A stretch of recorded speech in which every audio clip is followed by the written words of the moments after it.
On souhaitait que les gens qui entrent à Arlon, c'est pour ça qu'il y a 6 écrans aux différentes entrées d'Arlon, et bien que les gens puissent directement savoir où il y avait des places disponibles et dans quel parking pour leur éviter de faire tout le tour de la ville pour trouver un endroit où ils pouvaient se parquer. L'image, elle bouge un petit peu. Hein. Qu'est-ce qu'il a de particulier ce panneau? Donc ici, ce sont des panneaux LED, donc des matrices full LED en couleur qui permettent à la ville d'afficher du texte et de l'image et qui sont conçus pour un affichage pour les automobilistes. Et donc sur le panneau, la ville peut afficher les disponibilités de tous les parkings qui sont connectés, mais également la qualité de l'air.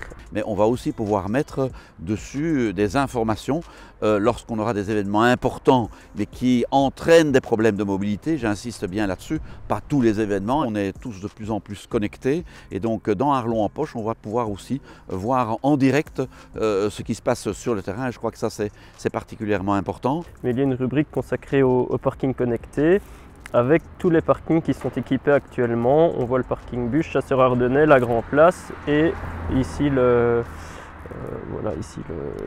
les autres, le parking Didier par exemple, et en cliquant on sait voir le nombre de places disponibles. On a des technologies par caméra ou par capteur individuel en fonction du type de parking. Les données sont renvoyées vers une plateforme de gestion utilisée à la ville. Elles sont aussi disponibles en open data sur le site de la Fédération Wallonie-Bruxelles et de la région Wallonne, donc ça pour tous les citoyens. Donc ici, la mission du Deluxe Projet Public, c'était une mission d'assistance à maîtrise d'ouvrage sur un projet Smart City en particulier, donc c'était un projet de parking connecté et la mission portait sur les études préalables de faisabilité technique. Et puis ensuite la rédaction du cahier de charges de services et fournitures, l'analyse des offres, le rapport d'attribution pour la ville et puis le suivi de la mise en place des panneaux, des caméras et des capteurs pour le comptage. Et alors ici j'ai vu avec Nicolas Moroso. Ici ça c'est la liste de tous nos panneaux qui sont sur Arlon actuellement.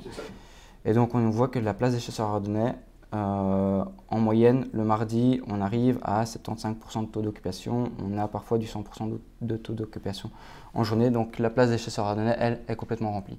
Par rapport au parking en Rébuche, il y a clairement une marge de manœuvre. À cet endroit-là, on pourrait mieux communiquer sur la disponibilité du parking en Rébuche pour essayer d'inciter les automobilistes à se rendre à ce parking-là plutôt qu'à aller vers le parking des Chasseurs Ardennais qui, en général, il y a toujours 1 ou 2 places de libre, mais pas plus.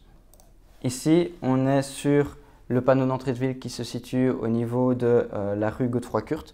Et on voit que ce panneau-là, on a décidé de renseigner 3 parkings, le parking en Rébuche, le parking de la place des Chasseurs Ardennais et le parking de la Grand Place. Donc notre objectif, au final, c'est de diminuer la circulation dans le centre-ville en orientant l'automobiliste vers le parking le plus approprié. L'automobiliste qui va rentrer par la rue Neuchâteau, on va essayer de l'orienter vers le parking de la place Didier et à terme, vers la place Chalbert et vers la place Léopold qui vont être équipés de capteurs également.